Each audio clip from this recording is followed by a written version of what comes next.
Selamat petang, salam sejahtera. Ada ramai orang menyangka bahawa Najib sudah selesai. Anak Najib kata, bosku belum selesai, tak berakhir di sini. Betul lah itu apa yang dia cakap. Najib, bosku tidak berakhir di sini karena harus diingat. Walaupun sudah di penjara, Najib masih berdepan 4 lagi pembicaraan. Makna kata, walaupun Najib mungkin terlepas, katakanlah Najib terlepas pada perbicaraan kali ini, dia sedang menghadapi 4 lagi perbicaraan yang lain. Jadi hari ini Najib dah masuk penjara 1 kes yaitu SRC Internasional. Yang menyusul lagi adalah 4 perbicaraan yang belum selesai lagi. Jadi betapa susahnya hidup Najib sekarang ini.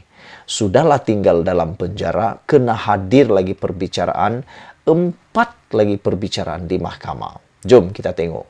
Walaupun sudah dipenjarakan bermula hari ini, Datuk Seri Najib Razak masih perlu turun naik ke mahkamah lagi bagi menghadapi 4 lagi kes yang sedang berjalan perbicaraan ketika ini. Hari ini, Mahkamah Persekutuan mengekalkan sabitan bersalah terhadap Najib dalam kes penyelewengan dana SRC Internasional Sendirian Berhad. Tetapi keputusan mahkamah hari ini hanya 1 kes daripada 5 kes jenayah yang sedang dihadapinya. Pertama, kes seleweng dana RM2.3 bilion 1MDB.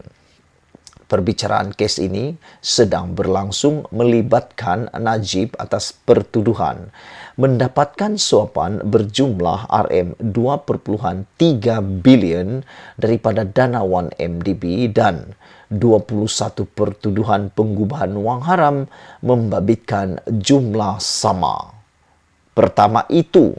Kedua, perbicaraan kedua Najib yang masih berjalan walaupun Najib sudah masuk penjara ialah kes pindah laporan akhir audit 1MDB Najib dan Arul Kanda.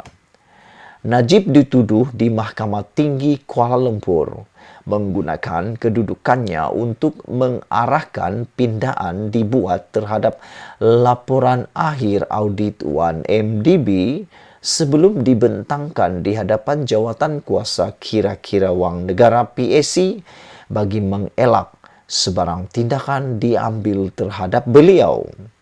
Bekas Ketua Pegawai Eksekutif 1MDB Arul Kandasamy pula didakwa bersubhat dengan Najib dalam membuat pindaan itu dan pindaan itu bagi melindungi Najib daripada tindakan tata tertib sivil atau jenayah berkaitan 1MDB. Ketiga, perbicaraan ketiga Najib yang masih sedang berjalan walaupun Najib dah masuk penjara kena hadir juga ke mahkamah ialah kes pecah amanah RM6.6 bilion Najib dan Tan Sri Muhammad Irwan Sarigar Abdullah. Najib dan bekas Ketua Setiausaha Perbendaharaan Irwan Sarigar atas 6 pertuduhan pecah amanah ke atas harta kerajaan Malaysia berjumlah RM6.6 bilion berkaitan bayaran kepada International Petroleum Investment Company IPIC. Kedua-dua didakwa mengikut Seksyen 409 Kanun Keseksaan yang dibaca bersama Seksyen 34 Kanun Sama yang memperuntukkan penjara maksimum 20 tahun dan sebatan serta boleh dikenakan denda jika sabit kesalahan. Itu yang ketiga. Yang keempat, pengubahan wang haram RM27 juta SRC Internasional. Selain perbicaraan penyelewengan dana RM42 juta dana SRC Internasional, Najib juga berdepan 1 lagi pendakwaan melibatkan pengubahan wang haram RM27 juta daripada syarikat sama. Najib mengaku tidak bersalah terhadap 3 pertuduhan pengubahan wang haram yang mana beliau didakwa menerima wang berjumlah RM27 juta hasil kegiatan haram menerusi 3 akaun bank private banking miliknya. Najib didakwa melakukan kesalahan terbabit di Islamic Bank Berhad, bangunan Bank Group nombor 55 Jalan Raja Chulan pada 8 Julai 2014. Menurut Seksyen 4 dalam kurungan 1 kurungan E, Akta Pencegahan Pengubahan Wang Haram dan Pencegahan Pembiayaan Keganasan 2001 yang memperuntukkan hukuman denda maksimum RM5 juta atau penjara tidak melebihi 5 tahun atau kedua-duanya jika sabit kesalahan.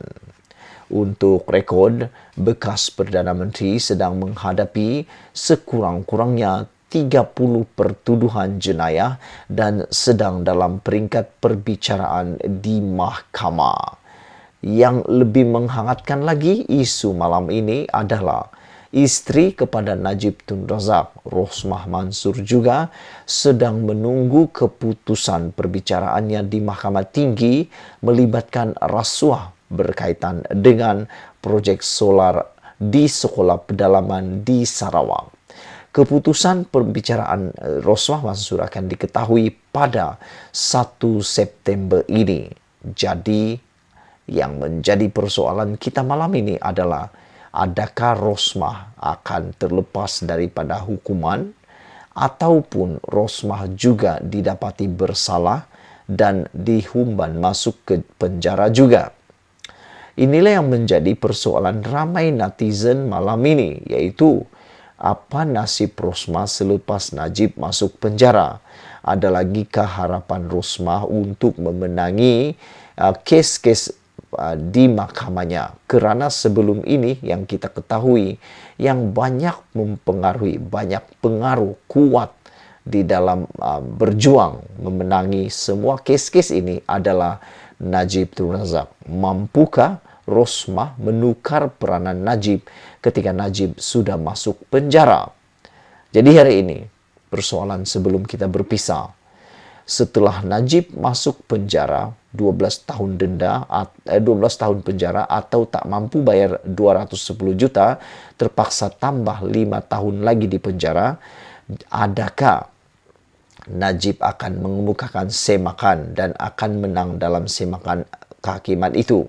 Atau persoalan lebih menarik lagi, adakah Rosmah juga akan menyusul pula mengikuti Najib di penjara?